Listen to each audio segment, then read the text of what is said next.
আমার এবং আমার স্ত্রীর দাম্পত্য জীবনের ইতি টানতে যাচ্ছি আমরা।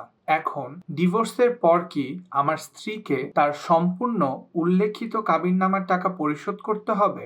আচ্ছা, এমন যদি হয় আমার স্ত্রী তার ইচ্ছায় আমাকে ডিভোর্স দিতে চাচ্ছে, তাহলেও কি তাকে সম্পূর্ণ কাবিননামার টাকা পরিশোধ করতে হবে? যা বলছিলাম, আমরা মাঝে মধ্যে এমন প্রশ্ন শুনে থাকি যে মেয়ে যদি ডিভোর্স দেয় তাহলেও কি আমার কাবিননামার উল্লেখিত সবগুলো টাকায় পরিশোধ করতে হবে?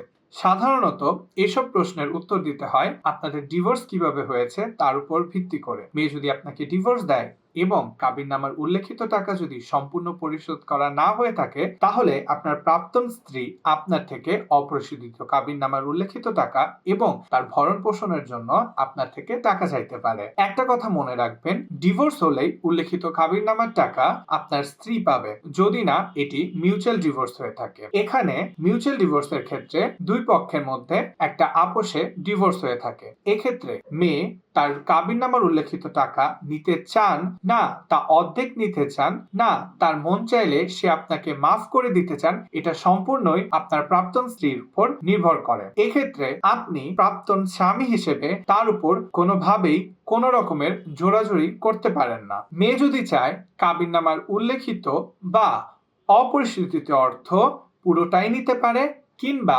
পুরোটাই মাফ করে দিতে পারে, এটা একমাত্রই তার উপর নির্ভর করে। কাবিননামায় যে উল্লেখিত টাকার পরিমাণটি থাকে তার হকদার শুধুমাত্রই মেয়ে বা স্ত্রী।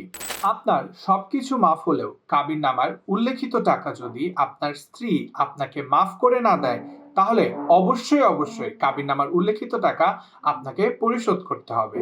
এই নিয়ে কোনো আইনি জটিলতা বা আপনি এটা নিয়ে কোনো কারচুপি করতে পারবেন না।